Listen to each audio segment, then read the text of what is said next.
Shift to touch bay ule hey tun tak hian Amazon building kiang kan oma parking area kan oma Sawmtea hian amin han ril fia don ania ani Amazon Hnathawk ani ang bokin intia Hnathawk nge ani dan tele thil kalmang kan hriat tur poimo ang chi tele experience na ang chi kha min ril fia dona tun hi motor chunga kan la omzo ka ten reilote kan fanganga ani hian mi han thelfia don ani ama sign somte lo dam mo dam tha e kumang zat nge I tho to he company hen kumnga vel chu ka thok kumnga ni chun experience tam tak ini to dona ti hian kan ti don nya ti hian kan kal kuala mo a building te kan han en kuala nga chon enge han tho heta hen enge an tiang chi te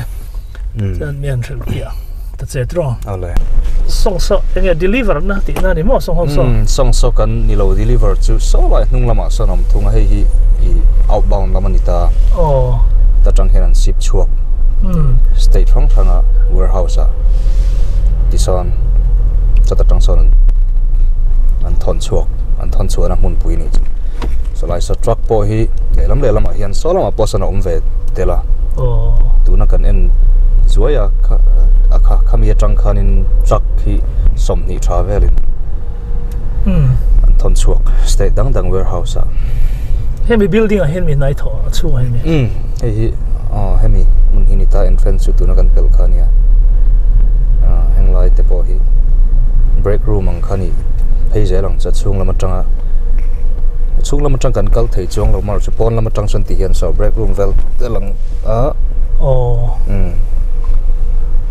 so lam sa top na chu ni le mai ta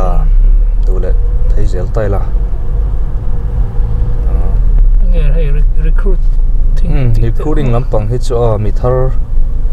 unlock turang chi hi hela hian a khan pain office nei veta HR ni chilo khian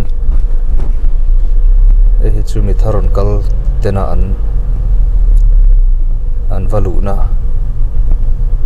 tu big an siam ani mel kha chu chon helam hi ani thobok outbound lam so truck kan huang son so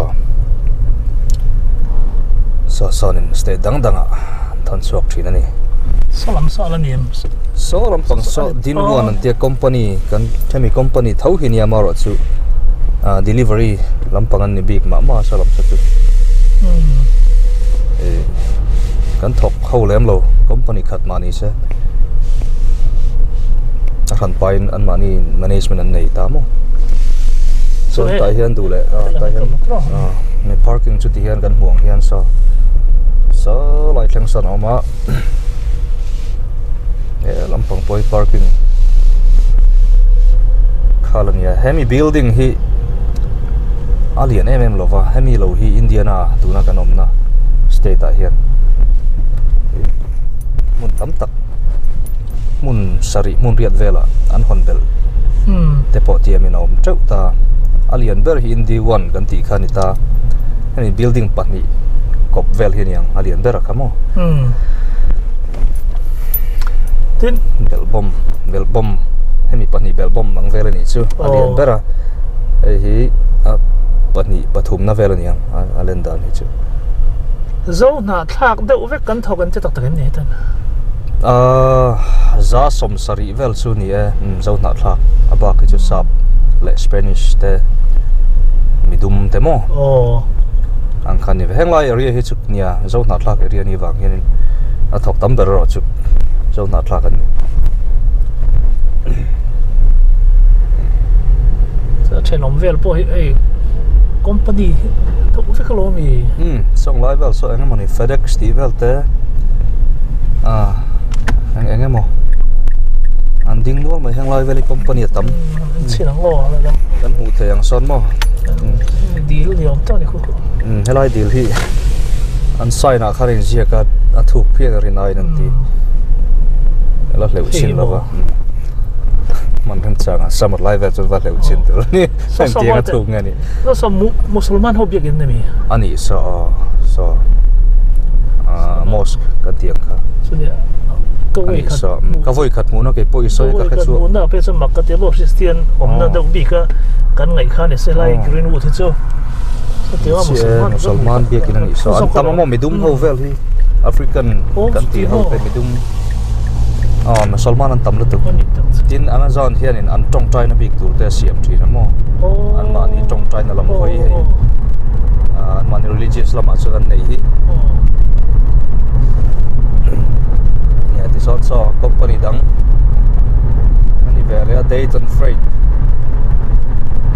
ya lam tam hi pointer ti moni building on vele boka building thang ani vele a yan building hi pali banga moi te som vel om lo mo lai veli warehouse effect ani hi warehouse te office te mo ani te unduk mai caterpillar te polom veli ki kalau en island lo in na tho na hi in na chang in that minute exact ngai kala ka in na chang hin hai khopa minute som panga vel traffic nen son minute som panga vel so ka kalo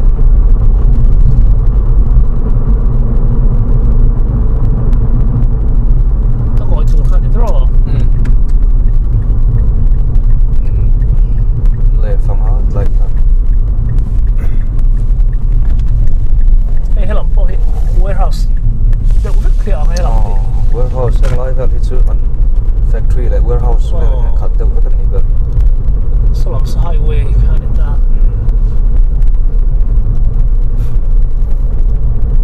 你真的in那头那 building 啊看 antenna ship 等扣了嘛shift here front half le back half antenna donut see form le mo front half kan ti chon Sunday atangin cholni atanga ni lai theng chuan ni lai atang in rin ni theng kha back half ani le a donut see fi chuan don't see if it's you thought an thok a thole nen so on Wednesday nilai an offer nilai thought an legit ta bon thok le nilian thok na in a kara ni khan ta plani chu Sawmtea Amazon han kum zat nge nai thot ta kum nga chuni veta hei in lu tan vel hian en tin nge a hlo te a time lo hi thalem lova kan lu lai khan in company hi ala lar lawa tu nang hian cheve deu tang kan lo kha tu nan tan da den khai khin pe chunin atlem khop mai kan tho tan na kan lo mo direct hire ti vel te khom agent through agency tiang chi kha ani ta khang hun lai kha chon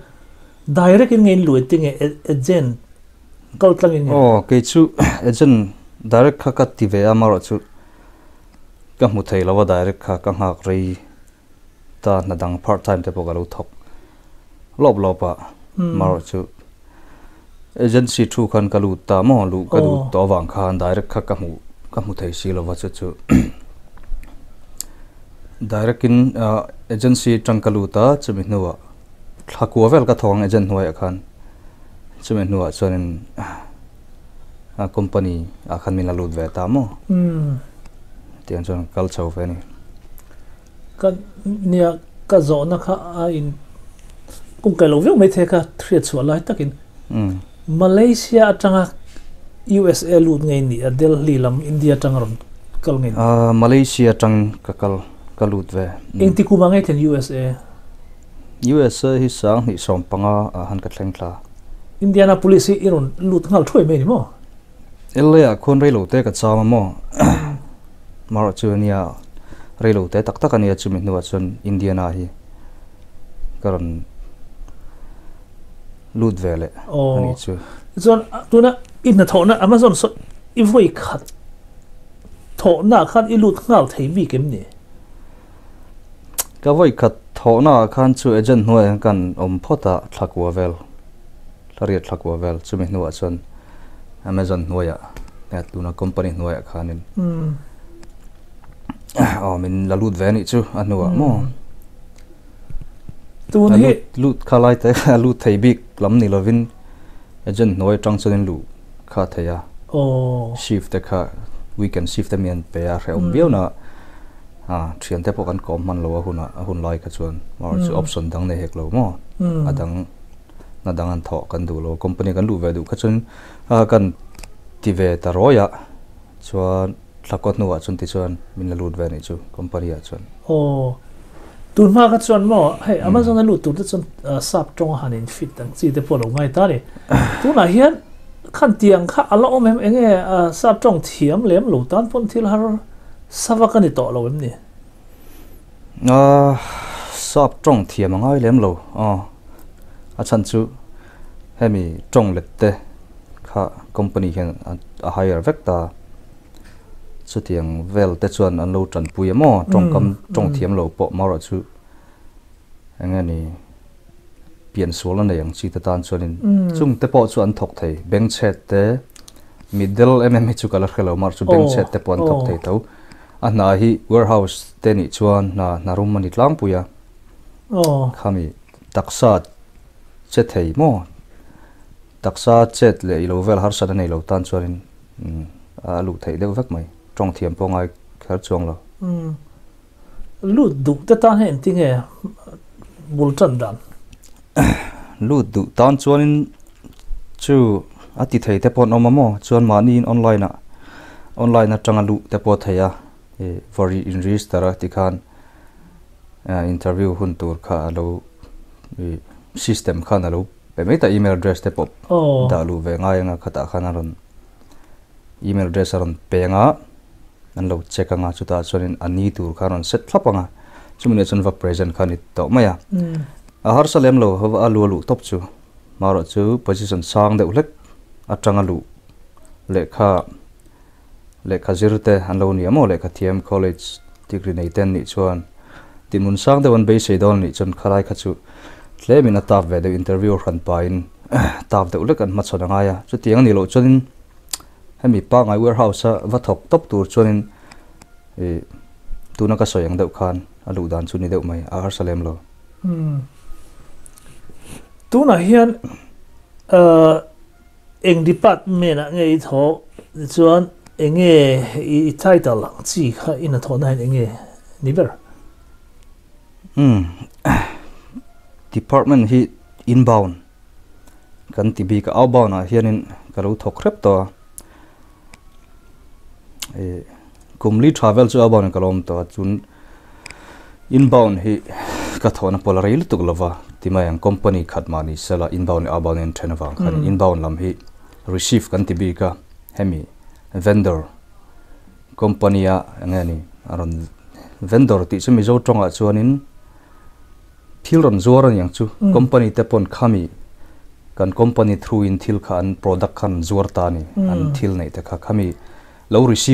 receive tu kan ni ta ni lo dong tu chulaya chuan tu na heng ka meka ama khan outbound ni le chuan outbound chu lo thon chuak le tu mo inbound khan receive ta alo donga an process a khami an ti vela ti khan I warehouse chunga khan eng kim kha ti khan a fel vek nuwa outbound lama han thon chuak ta outbound na kaum sil vek rep to wang tun inbound na kaum le ti hian chu tu na kat omna department chu ni ber chu chon enge leader ang chi te kha I ni ka riam mi soidana chuan kha ani tak takem leader nia leader ni ma yan rei tak chu kan lo be vena sa ti ma yang kan lo thok vena sa eng na po kha an niam ber tang kan tan chho nia kum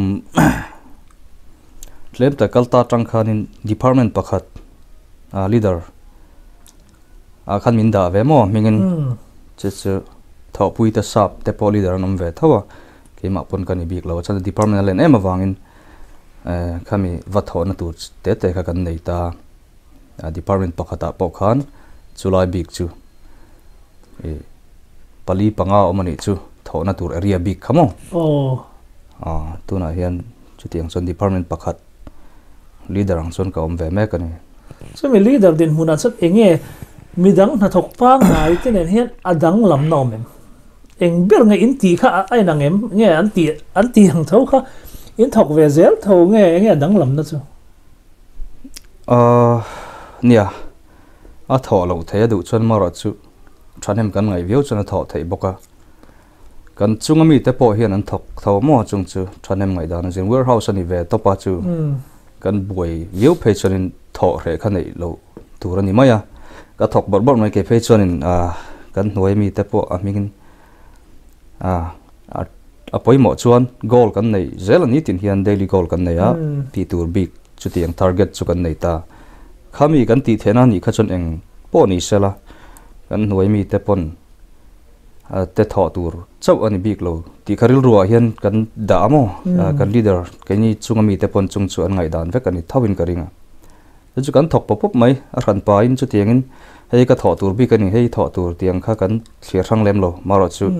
ti tur te lo tama hemi management mo khami big kha kan lo ti don churin na te lo tama kan noi mi te tho ang kha kan thok reng man lo theya chu tiang ani lova kan all phot chunin an thong kha ka thok bor bor mai kan in puiton bor bor ani ber chu a fe om chang om dona enge Hnathawk tu te zi ngai mo in kara englam hinge shromi ti vechin reom heju kan pal tlang nem ve to view amar chunia tun thlanga reom han ti view big kan ei lo na in han zo ta ka chonin a reom chang ber ka ngai chu namle namin kar hi ni deuh tho mai namin clear na mo namin clear na hi a chan chu leader hi pakhat chop kanom theilowa tin kan chungmi te po kan senior te ho te mo khatiang po khami rang anom ta ni mi thiam tak tak chu tiang te po chon har sanan to thin fo chu hemi namle namin kar hi ni zela chuan idea lo in ang lova thil goal in ang reng si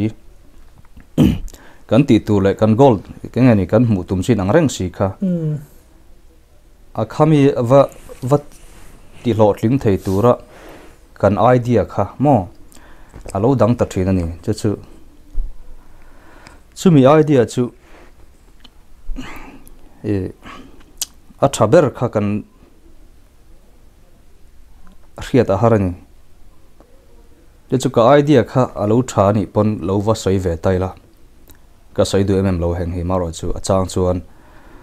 kan taksarim view don chun kan ha view chun khami idea tha nei renga loin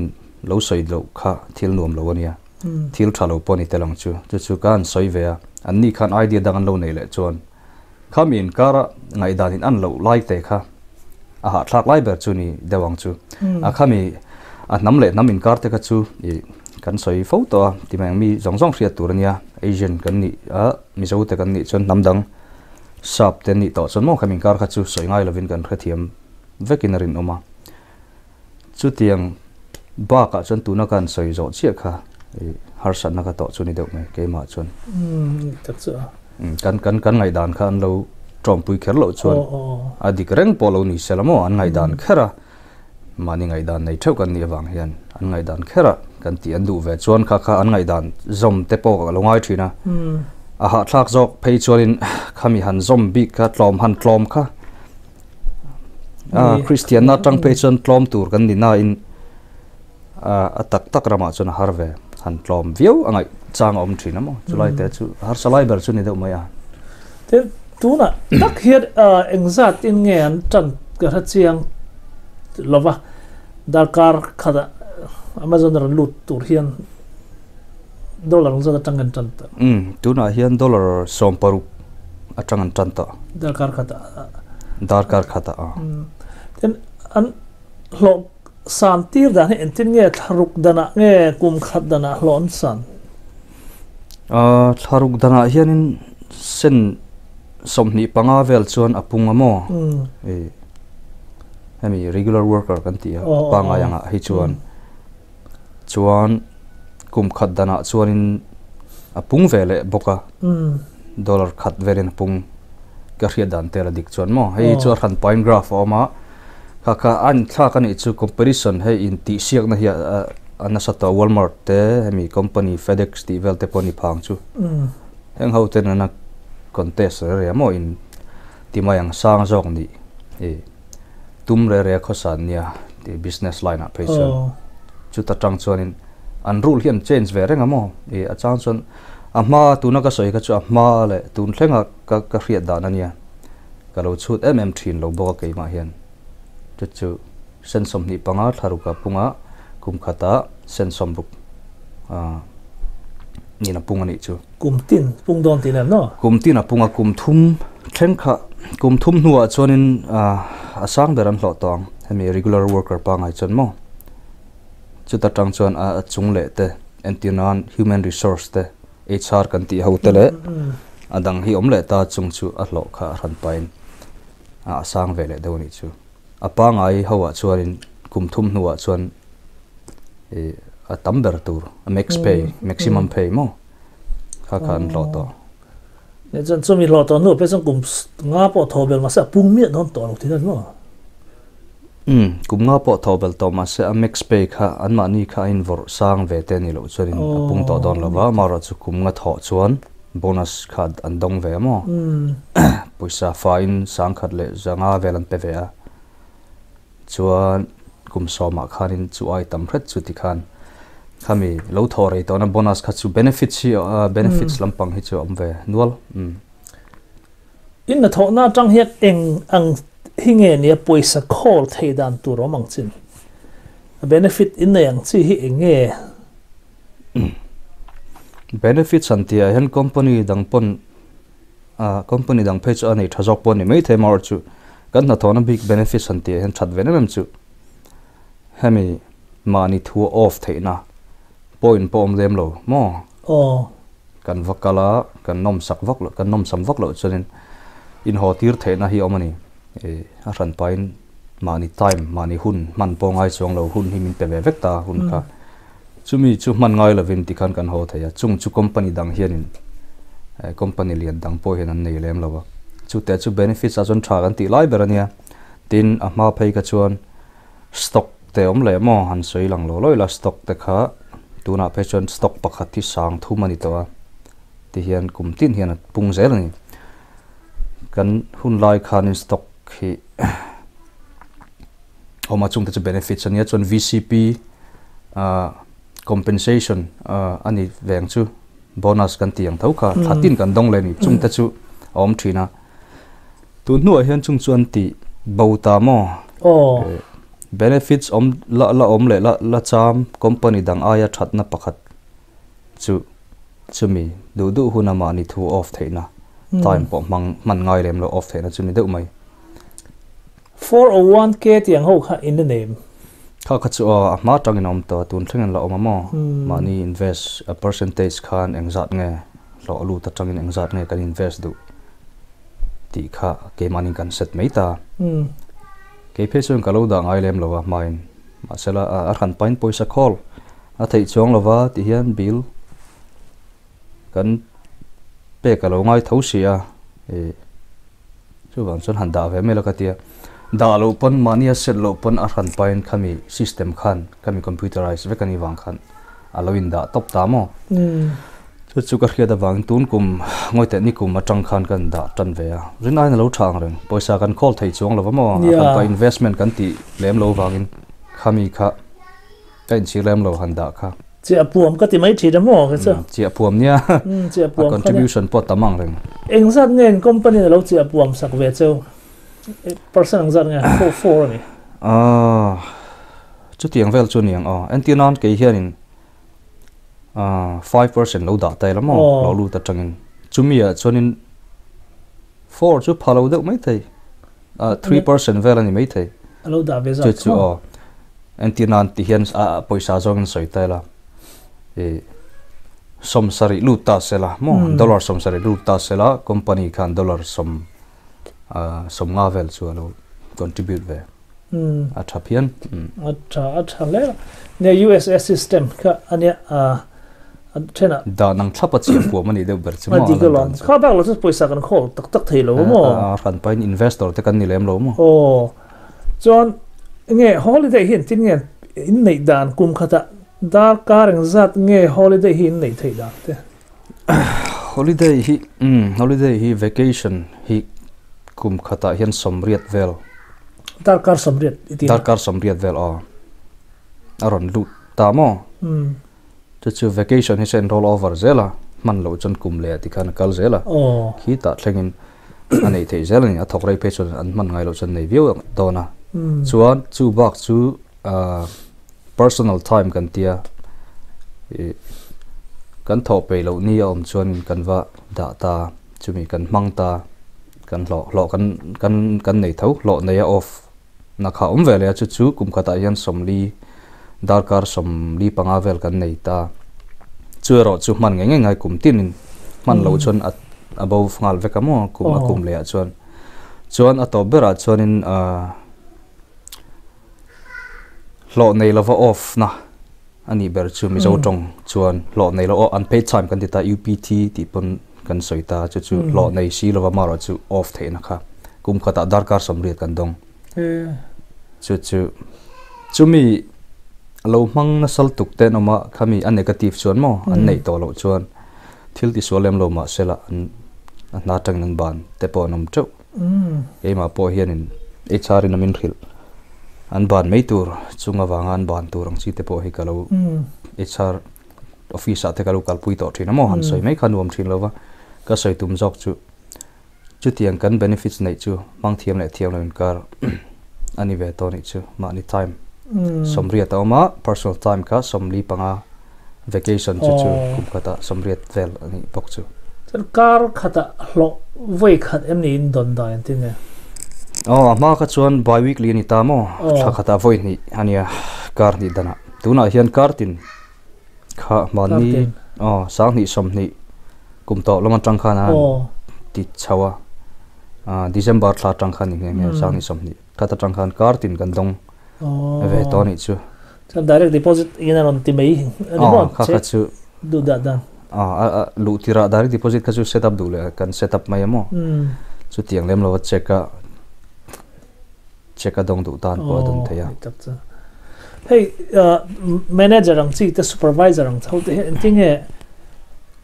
vai ho ang dewa Hnathawk tu te han vin fro ang chi te mo kan tiang dok te om ve ngai ka mua chana la om lem lo an fel thei khop mai a chan chu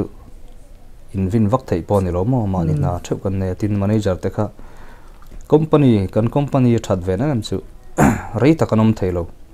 khatianga in tilala mo han sual khop khara an phal lo ni tharuk dana han son zel department ani lo kon building thana state thana ti khanan son zel ta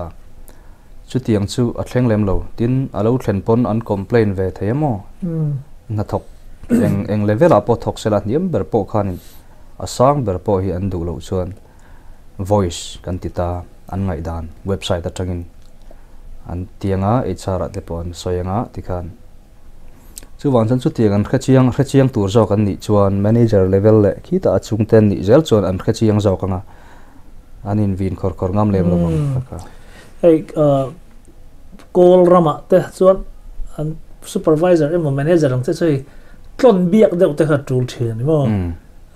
vai te pon ni tho kha vai rama po me so do chuan me thei te kan vin mai ni kong si ra te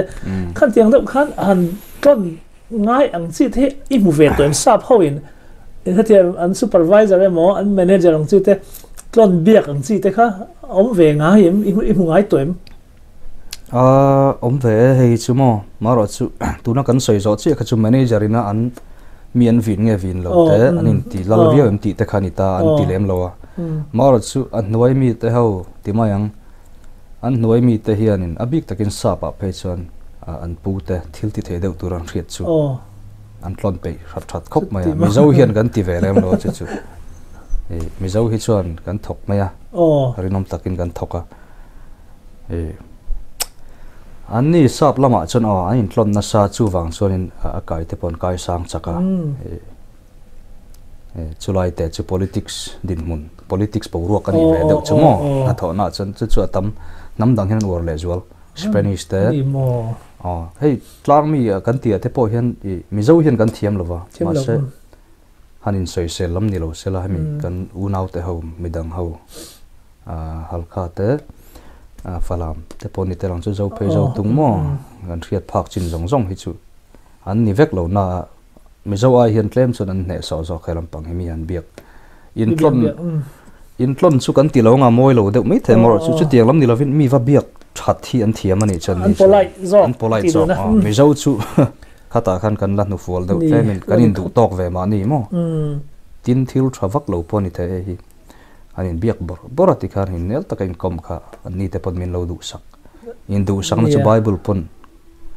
khoi zuang na thluma tiang deuh khan tro bible changa khan omin ka ria kha tiang deuh khan min lo du sak na na chon be sei pon nei lo mai la enge moni kha kan riat lo kha an lo redon ta ni chu kan senior ten ni page chulai te chu pangai takin biak ka khatinga in tlon ni lovin in tlang nela in biak that chu lo that tho ka ti Mizo hian hei kan zir ke po hin ka zir deuh chu ngai ka tro kan update chu ngai ani foreign angan oma alang chiang zel maya Mizoram le tahan chevera kha chuan galo in du tok ve lom tila aswal lo ani ke ni Mizo tong mang ta ti bik mai zo fa te zinga hian foreign kan kal hian tu ngai kan ni hi alang ta le maya han thin rim ponom sian nei lawa in zir tu lir kha anita kalau mi lo in rong bol tu te po hian soi thi tho maya ke ma ni Mizo tong mang te zing ta rong kan bol ain tong dang mang te lai mi te kan ti meng chumo zo ka thak dang te he ho kar rong bol he nuam an ti sok zel min thil ani rong bol tu te hian ke ni he chu kalau in du khum thina an ti maya kan tiang khat mal chei foreign kan om nu ke ni po kan tha thiam ve zel ta mo in update atul khop mai kan chapo na he eng vai kan lo chapo big tak ti hi ka ngai tu the ni Mizo kan ti va kan lo chapo do ta big tlat tu mai te he chu Mizo kan ni enga kha Mizo kan ni ti la te mo tiang tang te kha tran to nia kan lo in kai roi chaudan hi khatianga Mizo upa te po han soi lang ve khang la mi la no pang te chu kan ni na in khatianga kan lo lo kharin ram danga la kal ngai re lo Mizo ram pel lo atanga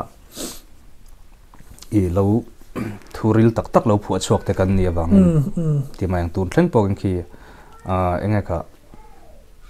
IPL an ti mi IPL an tia vai ho po ki Mizoram khian an lut thelo chu ding permit an nei lo chon mo man ni deuh khan kum enga mokal ta khan an hlip tain ka ria chu Mizo mani nam hum hal ti atanga ron chuak ani ta khang IPL kan ti te po kha chu tiang atang han chu chuanin Mizo hianin kain open lem lo ni chu kain hong lem lo ma se tu la ya chuan antin America te pe chu ram nam rang tu khom gan nian vain immigrant vek ti bang mo anei tu dik tak chu Indian ho khan nia refugee ram an ti mai lo America chu chuan ye wangin in hon ve ngai in lo in da ro pui vak hi alo thalem lova tin kan nam hi kan mangaya kan len kan tum chuanin kha in open ila in pha hnuai tumila mo kan rilru tak tak chu pathian chawin a hria ma ro chu hemi mi hring in dor chung changa hiarin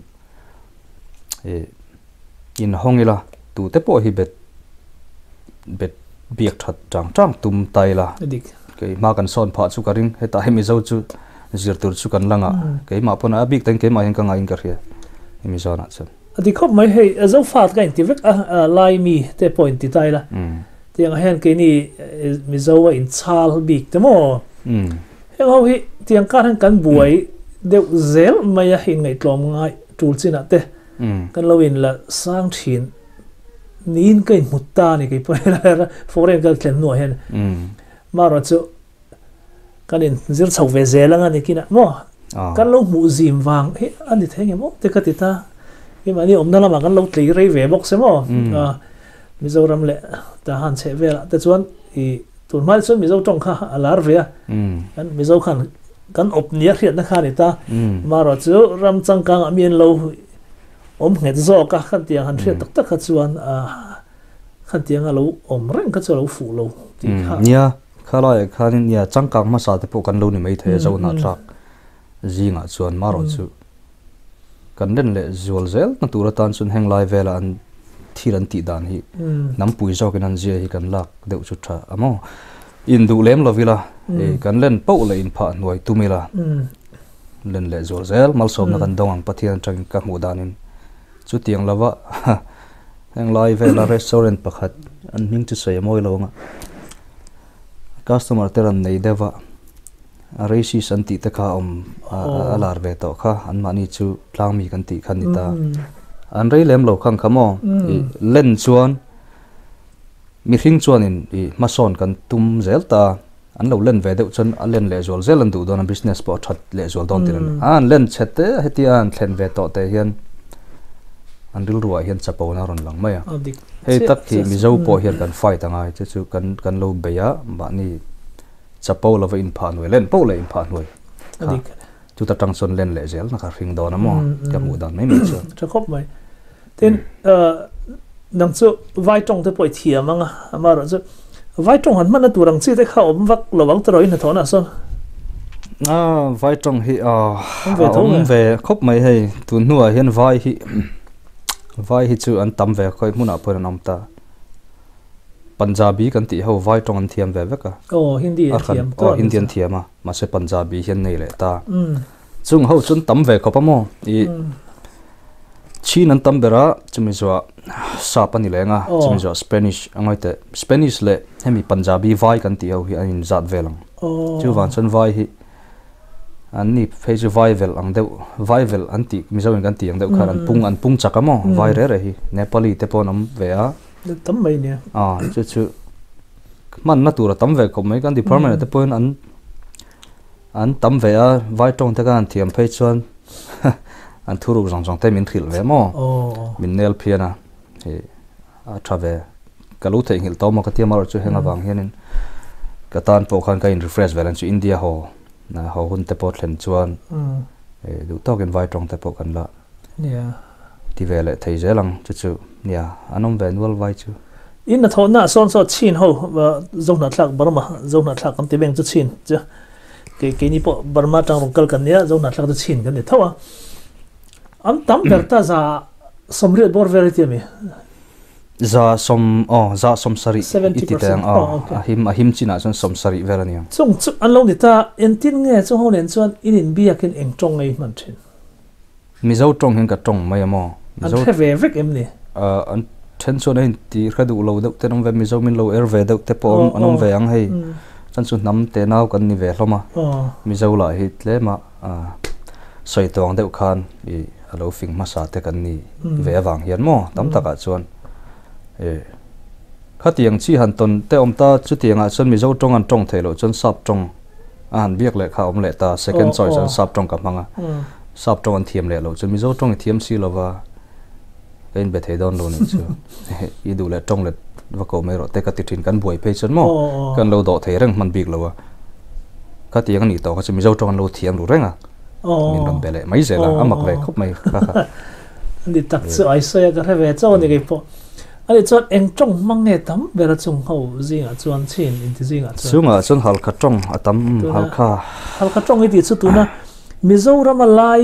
tong kan tin ai rang em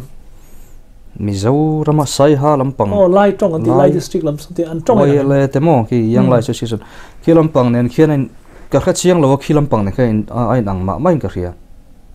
ka kha chiang lo an tong hi heta tang hian hal ka tong te pe che helai kan tlen nuwa ten kan kha chiang ve ta chawa tin ain zu lo le lutu pok ka mo Mizo tong ne hian Mizoram a khian long tlai lai kan ti hian he mi tong tak hian mangem chu ka khelo mar chu ka ring an man chu lion ti mai ke ni chon hal kha tin kan la ko lui trao zo ka hal kha han ti wa khen dul to lo win ta fiam mo lai ti khan zo mai thei a cha an sui khom ngat ro pui se Mizoram lai ho nen the lama chu lam khi chim lampang khi lampang khi an ngeta an man chuin an thau ka ring hal ka tong thon mangin ka ring anh ấy tắc chua tin hey han bel cha le lok ila trong chung chang hen anh tin ngay mu ve dan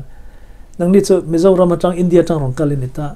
India tang ron kal ho jing a hen hey I ke ni po Burma lama tang ron kal chin state tang local si ma ni ram trong thiam lo hi kan rom chau kan buai to sa pho min mu da ni em ni hen tiang hen en ting I mu ve dan Mizoram om ve si India chung om si Hindi trong thiam lo hi in om chak nin ke mu mo ke ma ni Burma miang chi to hian I experience ang chi te soi tu ri nem in na thon ang chi ta Mizo hian vai hi chu violent nghe ka zoram calcium ti le ka but chiar phachin chon an riat ka ringa mo ai kan nau pan deu lai kan lo chiar kha ta tang chon han ti deu han ti deila chumi kan riat chumi zo hin kan ril ro hian vai huat na hi aliana vai kan ngai sang lo ni chuan cha an tong Hindi te hi kan zir pe lem lova chu ma na tanga kan kalda ni berin ka ria ka mu da na chuan maro chu ti hian India kan bet thau thau sia independent turin kan sual clothing chong lova mo khatiang ver kan din mun chu kan khachiang viau anga Mizo pe chuan chunga ni wang chuan India Mizo a hianin Mizo tong vai tong thiam lo hi an tam khop mai ka zirpui ta po chu tiang chuan mo mar chu a muna vai ram han om chuan ke ni te po vai hi kan ngai sang lem lo thawa tun thleng po hian mar chu vai ram school te kan lo han college te high school te kan lo kal to wagin thiam ngai ke ni a chuan ke ma chuan chu kan thiam ve ni mai Mizoram a khi chuan an ngai sang lo bokanga tun nuai na tangkai nan riat chuan azir pe te pon ron tam chawanga ron pung zelanga anom ve tima an tam to tu na chuan ma na tanga han ngai to chuanin thiam lo kan tam lutuk tin kan ngai sang lo boka a poi na chu omem sa chuan in ngai san lo chuan in thiam lo ni ta chumi poi lo na tak ka chu eng tu na hian engai riat chuai ne te reng mai Indian vai tong te chu vai nam te chu nam upan nia chu wang chuan Hindi te hi cover international language ani phatani Burmese te po mo kol tong te heng hi thiam vek hi thaber tin apoina mem chu vairama khi Mizoram kan pela silchar ngan thleng thla ti khian gauhati te mo alo tangkai le tuka bazar du don sela vai tong thiam lo chu sap tong khai nga man ngai lo ni vai chuan vai tong thiam mai poni le lo han soi chip chiar dewela kheme north east bi ka chuarin Bengali kan ti hokin tambera a fin pon fing bokamo Bengalian phakar tel thiam boka sumdong tam tak hin ni ta ni chu mi kara chun Hindi ringot po hi min la musit thei Hindi kan thiam chu min la bum thei ai ngai chu an taf zia chu a Bengali ta ka thiam le zara ka thiam le no ke pon mar chu nia Hindi thiam chun apa ngai to thiam lo tan chuan Mizoram bak khi chu ki Tripura te Khilaya Arunachal te Manipur khing zong songa kenin Hindi te hi chu apoi mo ber an thiam veka ti Shillong thleng te po ken mo Meghalaya te po chu Mizo tong le sap tong ringa chuanin boina kan tok nem don a thei thawa a kala du to kan ti theya maro chu han dor tak ka vai thluk vel na hanin dora thil han ti tak tur chuanin Mizo tong le sap tong ringa chu tlak lo Hindi thiam chu poimo chuan chun har san nan tok fiu thayang adi kani ke po tun ma chuan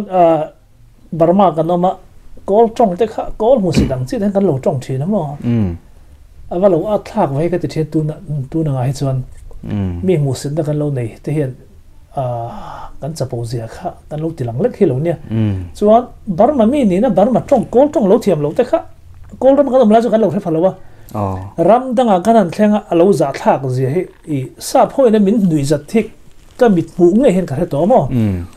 Burma tang lo kan le Burmese tong thiam lo mo ti an min nui da an meli kala mu thing kala chin chia min nui so tu hinom to ni sa pho hian amak hin ti ngoi